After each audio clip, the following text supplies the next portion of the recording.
الحمدللہ رب العالمین والصلاة والسلام علی سید المرسلین۔ ایک بھائی نے کمنٹس میں سوال پوچھا اور یہ بڑا عوام کے دلچسپی کا بھی باعث بنے گا کہ آیا صحابہ اکرام نے حضور علیہ السلام سے پہلے کسی نبی کی تدفین فرمائی ہے؟ تو واقعی ایسا ہوا ہے؟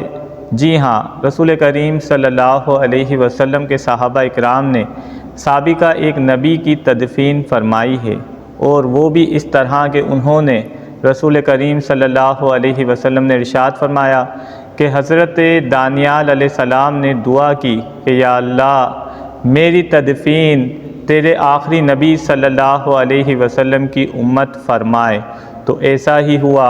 حضرت ابو موسیٰ اشعری رضی اللہ تعالیٰ عنہ فرماتے ہیں کہ جب ہم نے تستر کا قلعہ فتح کر لیا تو اس کے ایک کمرے میں ہمیں ایک شخص کی لاش ملی، میت ملی۔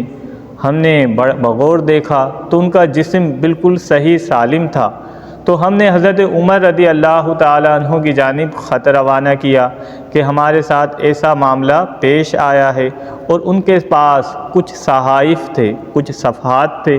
حضرت عمر نے حضرت ابی بن کعب کو طلب کیا اور کہا ان میں کیا لکھا ہے؟ فرمایا ان میں جو کچھ ہو رہا ہے اور جو کچھ ہونے والا ہے ان کے متعلق پیشن گوئیاں لکھی ہے۔ پھر صحابہ اکرام نے پوچھا کہ اس جو ہے لاش مبارک کو یہاں کیوں رکھا گیا؟ تو وہاں کے لوگوں نے بتایا کہ اس لاش مبارک کی یہ تاثیر ہے کہ بارش نہیں ہوتی تو ہم اس لاش مبارک کو باہر لے کر جاتے، اس تابوت کو باہر لے کر جاتے، اللہ تبارک و تعالی ان کی برکت سے بارش کو نازل فرما دیتا۔ تو وہ نبی حضرت دانیال علیہ السلام تھے۔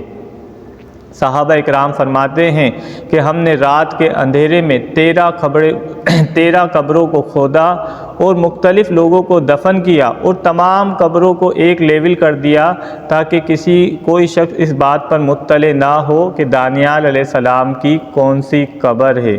تو دانیال علیہ السلام کی دعا اس طرح قبول ہوئی، اللہ کے نبی صلی اللہ علیہ وسلم کے صحابہ نے ان کی تدفین فرمائی۔